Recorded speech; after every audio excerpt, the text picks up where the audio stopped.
അപ്പോൾ ഈ പ്രഗ്നൻസി ടൈമിൽ നമ്മൾ എന്തിനാണ് ഫിസിക്കലി ഉള്ള സ്ട്രെങ്ത് മെയിൻറ്റെയിൻ ചെയ്യാനായിട്ട് നോക്കുന്നതെന്ന് ചോദിച്ചാൽ, ആ ഒരു ടൈമിൽ നമ്മുടെ കുഞ്ഞ് വളരുന്നതിനനുസരിച്ചിട്ട് നമ്മുടെ പോസ്റ്ററിന്റെ പെർഫെക്ഷൻ, അതായത് പോസ്റ്ററിൽ കുറച്ച് ചേഞ്ചസ് ഒക്കെ വരാൻ സാധ്യതയുണ്ട്. നിങ്ങൾ ശ്രദ്ധിച്ചാൽ അറിയാം, വയറ് വരുമ്പോഴത്തേക്ക് നമുക്ക് ബാക്കിൽ ഒരു ബെൻഡ് പോലെ കാണുന്നുണ്ട് പല പ്രഗ്നൻസിയിലും ലേഡീസിലും.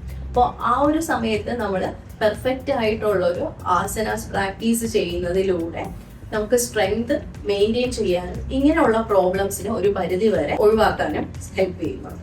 ഇനി അടുത്തത് ബാക്ക് പെയിൻ കുറയ്ക്കാനായിട്ട് ഹെൽപ്പ് ചെയ്യുന്നു. അതായത് നമ്മൾ കുഞ്ഞു വയറിനകത്ത് വെയിറ്റ് വരുന്നതിനനുസരിച്ച് അബ്ഡോമന്റെ മസിൽസ് സ്ട്രെച്ച് ആവുന്നതിനോടൊപ്പം തന്നെ ലോവർ ബാക്ക് മസിൽസും സ്ട്രെച്ച് ആവാനായിട്ട് സാധ്യതയുണ്ട്. അപ്പോൾ ആ സമയത്ത് ഇതുവഴി നമുക്ക് ബാക്ക് പെയിൻ ഉണ്ടാവാൻ സാധ്യതയുണ്ട്. അപ്പോൾ ബാക്ക് ഫോക്കസ് ചെയ്തിട്ടുള്ള സ്ട്രെങ്തനിങ് എക്സസൈസുകൾ ചെയ്യുന്നത് വഴി നമുക്ക് ആ ഒരു ബാക്ക് പെയിൻ ഒരു പരിധി വരെ കുറയ്ക്കാനായിട്ട് ഹെൽപ്പ് ചെയ്യും.